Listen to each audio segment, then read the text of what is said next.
Die Hoffnung ist zurück in der Bundesliga im Kampf um die Meisterschaft, nachdem Paderborn, wie auch immer, in München gewonnen hat, 2-1. Das wissen sie, glaube ich, selber am wenigsten, wie sie das geschafft haben. Und jetzt, ja, geht's ins Rückspiel gegen United erstmal. Dann geht's in der Liga weiter gegen Hertha und so weiter und so weiter. Und dann hoffen wir, dass wir irgendwie doch vielleicht noch Meister werden.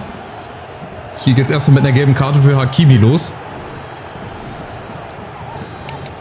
Ja, und ein Viertelfinale wäre doch auch nicht so verkehrt. Also ich habe ja vor 1, 2 Spielen noch gesagt, der Sieg in der Champions League ist wahrscheinlicher als die Meisterschaft. Aber da wusste ich halt noch nicht, wie gut der SC Paderborn ist. Auch als Tabellenletzter einfach mal in München gewonnen. Nicht schlecht. Und auch hier bei United sehe ich uns gar nicht so als der Außenseiter. Rashford hat schon 6 Tore. Garcia, Enisiri ist davor und Enes Ünal mit 7 Toren. Der beste Torschütze. Achso, gibt doch Abstoß.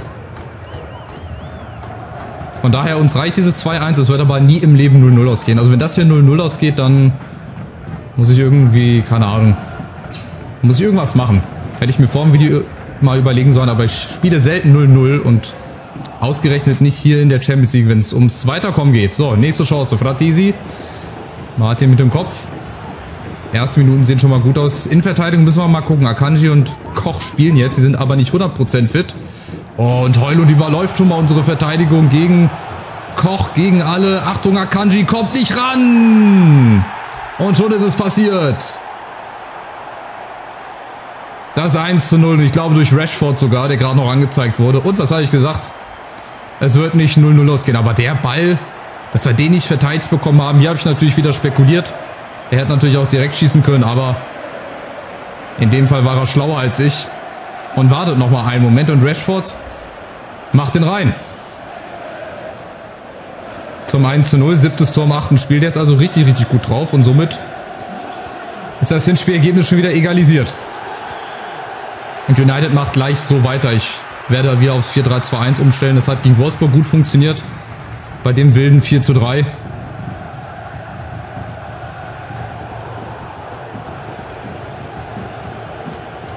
Und jetzt haben wir auf jeden Fall, ja, eine schwere Aufgabe. Es ist noch nichts passiert. Klar, der Ausgleich jetzt im Gesamtergebnis, aber reicht ja, wenn wir hier in der 90. das 1:1 oder so machen. Oder vielleicht sogar jetzt schon über Martin. Erste richtig gefährliche Chance.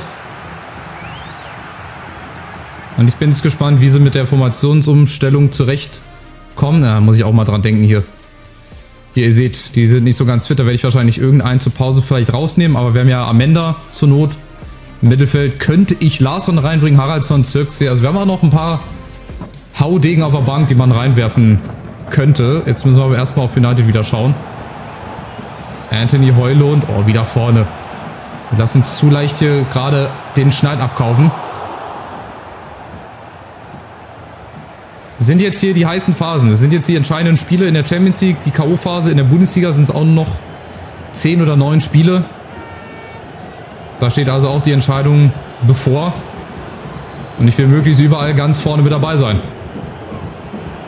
Dazu müssen wir natürlich so ein Spiel wie heute gewinnen. Und da ist die große Chance. Aber was macht denn Ugarte? Ich meine, klar, der ist auch nur Mittelfeldspieler. Aber das war schwach. Oh, völlig frei. Und dann versemmelt er den. Onana ist schon auf dem Weg in die andere Ecke. Ja, XXL-Chance. Der muss sitzen. So Bälle in so einem Spiel. Schade.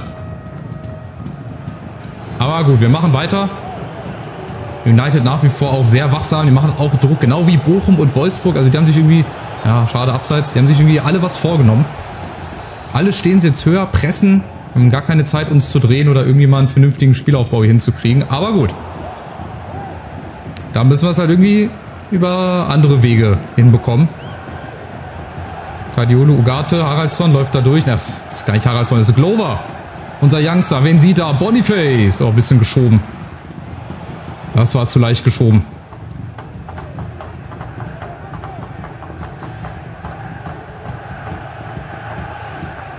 Die Chance jetzt. Akanji wichtig. Auch so Zweikämpfe mal gewinnen.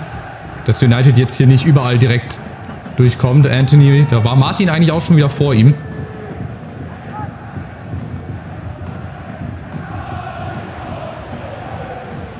Eriksen, Martin, genau. Eigentlich nur stellen, aber United, die kommen jetzt, wie gesagt, leider zu leicht hier durch. Mount. Nächste Chance, Lücke ist da und der Elfmeter auch.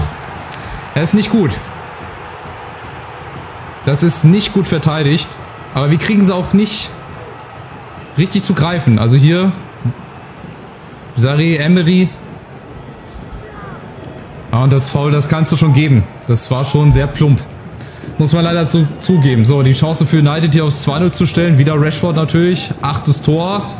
Ja, ausgeguckt. Sein Doppelpack und das 8. Tor im 8. Spiel. Ja, sehr bitter.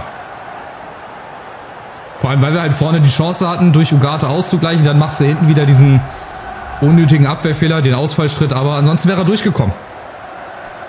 Das ist halt leider immer wieder das leidige Thema. Du kannst hinten noch so gut stehen. Du kannst dich auch vor dem Strafraum noch so gut positionieren. Die KI findet immer eine Lösung. Immer. Findet da immer einen Weg. Und auf der anderen Seite finden wir halt nicht immer die Lösung.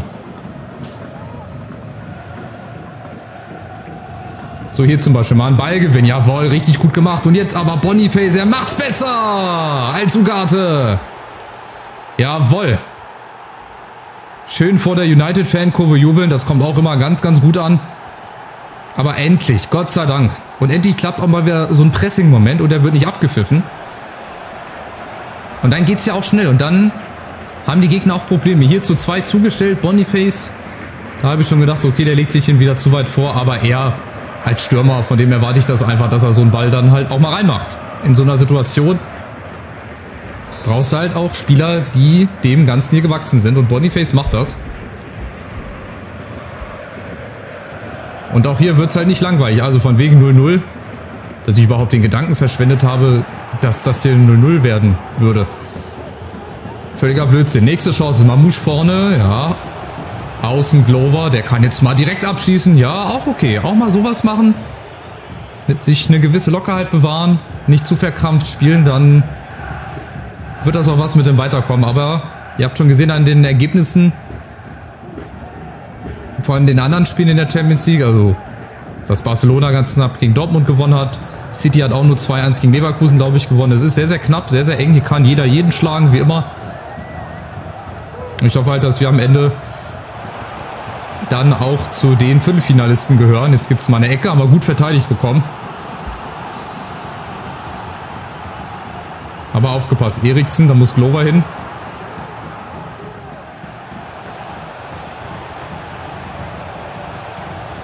Nochmal Mount. Achtung, und Kanisici im kurzen Eck. Wahnsinn. Richtig gut gemacht. Aber aufgepasst. Wieder die Ecke. Martin, Ugarte.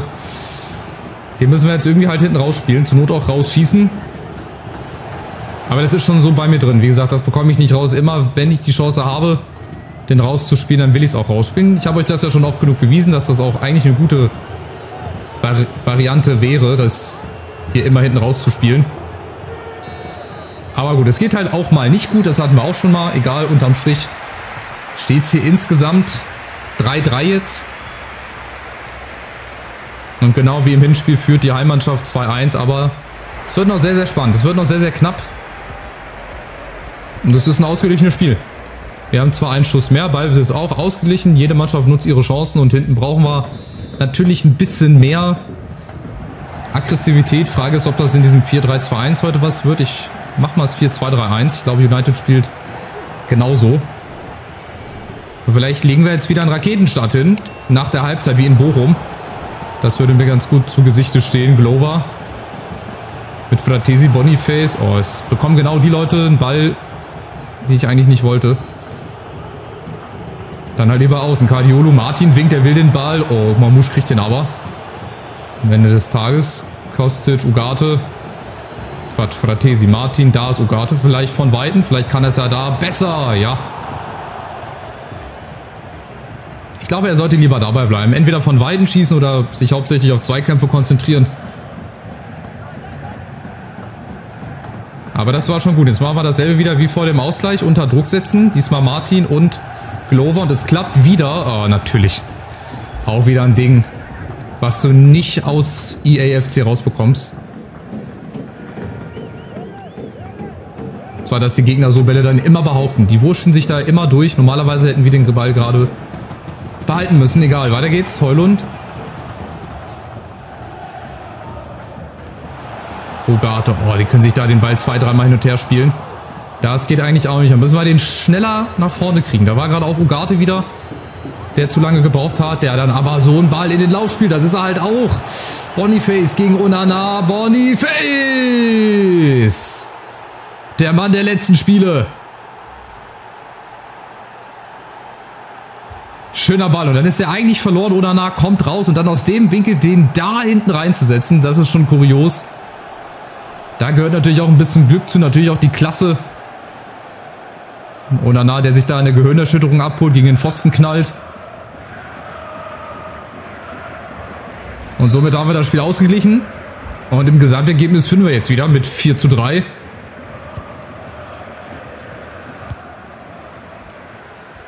Aber genau so Chancen musst du nutzen. Ganz einfach. Wir müssen jetzt im Prinzip aus jedem Angriff ein Tor machen, weil ich immer damit rechnen muss, dass United hier wieder rankommt. Wenn die sich schon so Bälle zuspielen, wie gerade Mount und Eriksen. Das sagt schon einiges. Aber gut, ist halt hier ein bisschen gehobenere Klasse, ne? So, Mount. Jetzt die beiden Sechser vor der Verteidigung. Die Verteidigung im Strafraum. Hier müssen wir dann irgendwann zugreifen. Irgendwann den richtigen Moment abwarten. Hier wäre zum Beispiel mal einer gewesen. Kanisici. Und dann natürlich auch auf einen guten Keeper hoffen. Und dann natürlich auch unsere Stärke, unsere Klasse hier ausspielen. Über Guardiola zum Beispiel gegen Malacia. Der kommt nicht hinterher. Ginter auch nicht. Und der kann es auch mal probieren. Oder sieht er Mamouche oben. Er nimmt Mamouche nochmal mit. Schade. War eigentlich gar nicht schlecht. Wenn der durchkommt, steht es 3:2 für uns, weil Mamouche den dann bekommt. Leider war der Verteidiger vor ihm da. Aber sich jetzt vielleicht nochmal in so einen Rausch reinspielen. Ja, United muss ja jetzt, je länger das Spiel dauert, desto mehr sind die ja unter Druck gesetzt. Und desto größer ist die Chance vielleicht für uns auch nochmal einen Konter zu setzen. Genauso müssen wir das jetzt spielen. United im Pressing, aber erfolglos. Glover mit dem Außenriss. Mein lieber Freund, der war nicht schlecht. Der war nicht von schlechten Eltern. Sancho für Eriksen. Ja, wohl dem, der Jadon Sancho auf der Bank lassen kann. United hat auch nochmal umgestellt. Unten sehe ich gerade 4-2-4. Oder 4-2-2-2, aber es sah eher nach einem 4-2-4 aus. Heißt also jetzt nochmal voll Offensivpower. Viel wird da über den Flügel jetzt wahrscheinlich gespielt. Martin, wichtig. In den Zweikämpfen drin. Eine Viertelstunde haben wir noch. Wir müssen auch wechseln. Irgendeiner muss jetzt dran glauben. Und es glaubt Manuel Akanji dran. Ich hoffe, es war die richtige Entscheidung. Dann haben wir nochmal, obwohl Glover will ich eigentlich drin lassen. Der macht das bislang ganz gut. Wir können auch mal Larsson reinbringen. Und für den Flügel bringen wir mal einen Kunku rein. Einfach für Geschwindigkeit. Er muss ja nicht großartig tricksen. Er muss einfach nur sprinten. Ja, um sein Leben jetzt nochmal die letzte Viertelstunde fürs Viertelfinale. Eine Viertelstunde fürs Viertelfinale. Oder für die Verlängerung. Mal gucken. Rashford nochmal. Da müssen wir stehen. Und halt auch irgendwann... Oh, das ist Abseits. Kanisici. Es war kein Abseits. Ich dachte, das wäre Abseits. Gut, dass wir so einen guten Keeper hinten drin haben. Casemiro, der kommt natürlich jetzt auch an mehr Bälle ran. Und Ugarte. Wichtig. Genau für so Situationen brauchst du einen Ugarte. Und jetzt der Konter. Boniface gegen De Ligt. Ist Boniface ein bisschen schneller? Sieht er Martin? Martin ist da. Jetzt ausspielen oder alleine machen. Ja, alleine. Aber auch, das kann er besser. Ja, die Chance war auch zu leichtfertig vergeben. Da hätten wir noch 1-2 Meter gehen können. Ich habe auch auf einen Mitspieler in der Mitte gewartet und gehofft, aber da war so recht keiner. Aber das müssen wir jetzt nochmal durchstehen hier. Das sind noch 10 Minuten jetzt mit Nachspielzeit. Und dann haben wir es geschafft. Auch wieder ein sehr, sehr wildes Spiel, spannendes Spiel, aber dann unterm Strich, wenn wir das gewinnen sollten insgesamt, dann fragt niemand mehr nach. Dann geht es ins Viertelfinale. Aber noch sind wir nicht so weit. Højlund, nächste Chance. Und Kanisici macht sich groß, überragend. Der rettet uns gerade so ein bisschen das Spiel. Oh, knapp abseits. Nein, nicht. Doch. Schade, schade. Ich hatte gehofft, weil ich oben das Zeichen nicht gesehen habe, dass das auch kein Abseits ist. Aber genau das brauchen wir jetzt. Wir brauchen hinten einen Keeper, der uns jetzt in so Situationen auch mal die unhaltbaren hält. Und zur Not wäre noch einer auf der Torlinie hinten gewesen, aber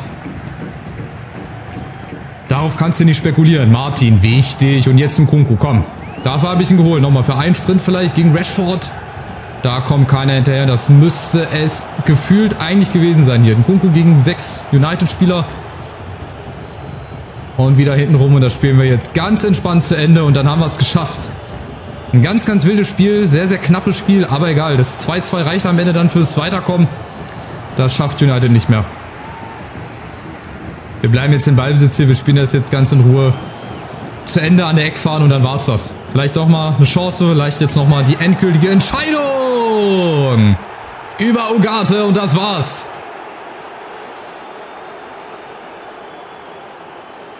Und wir stehen unter den besten 8 Teams. Nach einem sehr, sehr guten Spiel vor allem. In der zweiten Halbzeit, erste Halbzeit, haben wir ein bisschen gestruggelt, aber haben uns dann im Spiel zurückgekämpft und dann ist das jetzt der perfekte Schlusspunkt. Ugarte hat eine große Chance verballert. Die war jetzt ein bisschen schwerer. Die macht er dann mit gütiger Mithilfe von Onana. Den kann er auch halten. Beziehungsweise den muss er eigentlich halten. Der war direkt vor seinen Händen wieder. Aber egal. Manuel Ugarte sein allererstes Tor hier in der Champions League. Mit sein wichtigstes vielleicht. Also insgesamt 3:2 hier. 5:3 im Gesamtergebnis. United ist draußen. Wir ziehen weiter ins Viertelfinale. Und jetzt bin ich natürlich wie immer gespannt, auf wen wir da treffen. Es könnte ja auch rein theoretisch ein deutsches Duell geben, wenn die Bayern auch weiterkommen. Atletico setzt sich gegen Chelsea durch. Dortmund und Leverkusen sind ja schon draußen. Also wenn Bayern weiterkommt, dann könnte es auch ein deutsches Viertelfinale geben. Aber ich glaube, dass wir auf einen anderen treffen. So rein vom Gefühl her, mal gucken, vielleicht ja doch nicht. Wir kriegen auf jeden Fall natürlich wieder ein bisschen Geld, das ist auch wichtig. Dann haben wir mal Länderspielpause, das ist auch mal wieder gut, dass sich jeder 9,6 Millionen, dass man auch mal wieder ein bisschen mehr Kraft ansammelt. Ich erwarte Topleistung. Ich hatte schon befürchtet, ausgebotet zu werden. Die Neuzugänge und die Schlagzeilen in den Medien hatten mich wirklich beunruhigt. Danke, dass das jetzt geklärt ist. Ja, ich weiß nicht, ob er es selber merkt, er ist verletzt. Samuel Chukwueze. Oder ist er jetzt wieder fit? Nein.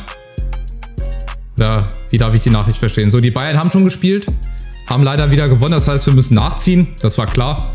Aber jetzt haben wir auf jeden Fall schon mal Gewissheit, dass die Bayern gewonnen haben. Auch ganz knapp. Also die holen auch nicht ihre Siege mal so im Vorbeigehen. Die müssen auch sich dafür richtig strecken. Gegen Paderborn hat es ja zum Glück nicht geklappt. Gegen wen spielen die Bayern denn jetzt noch? Gegen Dortmund. Das ist zum Beispiel auch wieder so ein Spiel, da muss ich drauf hoffen, dass Dortmund dann Remis holt. Wir spielen dann zeitgleich in Köln. Also, wie gesagt, wir müssen jetzt alle Spiele gewinnen. Wir kommen gar nicht mehr drum herum, das Spiel nicht zu gewinnen. Das jeweilige Spiel. So, Champions League. Ich lasse mich noch nicht spoilern. Ich habe die Augen zu. Ich will erst einmal auf die vorherige Runde gucken, ob es die anderen Mannschaften geschafft haben. Lazio schlägt die Bayern. Vielleicht gibt ihnen das so einen kleinen Knick für den Saisonendspurt in der Liga. 2-1 und Arsenal gewinnen wir 1 bei Juve und ist dadurch weiter. Das heißt, wir spielen... Ach, nicht schon wieder. Schon wieder gegen Paris. Haben wir das nicht erst letzte Saison? Ich spiele auch ganz schön oft gegen Paris, bin ich der Meinung. Barca spielt gegen City, Arsenal gegen Neapel und Lazio gegen Atletico. Ja, immer wieder Paris, ne? Immer und immer wieder. Wir gucken jetzt gerade mal bei Paris. Es interessiert mich einfach so, dass wir da mal vorbeigucken, wen die so haben. Alles dazu gehe ich wieder hier. Liga, französische Liga. Wo haben wir sie? Na, da haben wir sie. Und auf Paris. Da werden wahrscheinlich die Haudegen dabei sein. Da brauche ich gar nicht lange gucken. Also Donnarumma ist noch da. Dann haben wir Bernat. Kimpembe auch richtig guter Innenverteidiger. Also wie gesagt, da kommt eine noch schwerere Aufgabe zu. Und das schon im Viertelfinale. Merino ist da. Joshua Kimmich, klar, warum nicht? Xavi Simons ist da. Ach hier, und Bernd van Dijk. Der hat ja ein halbes Jahr bei uns gespielt. Zwar nicht viel, aber die Spiele, die er gemacht hat, das war ganz okay. Dann Dembélé. Noah Lemina, da muss auch mal drauf gucken, ey. Wenn so Leute hier bei Paris sind, die können nicht so schlecht sein. Ja gut, und Mbappé strahlt natürlich über alles. Wert von 200 Millionen, hat er irgendwie eine Freigabesumme. Schade, der hatte mal kurzzeitig stehen, dass er nur noch ein halbes Jahr Vertrag hat. Hätte ich ihn vielleicht holen müssen. Naja, also Paris ist also unser Gegner in der Champions League. Hertha ist unser Gegner in der Liga. Da müssen wir ein bisschen durchwechseln. Ihr seht, werde ich wahrscheinlich eine neue Innenverteidigung aufstellen. Naja, also wir haben nicht mehr viel Spiele. Wir haben noch 9 Spiele. Da hauen wir jetzt nochmal alles raus und gucken, ob es vielleicht doch noch für die Meisterschaft reicht. Vielleicht sogar auch für den Gewinn der Champions League. Wir gucken mal. Macht's gut. Danke fürs Zuschauen. Ciao, ciao.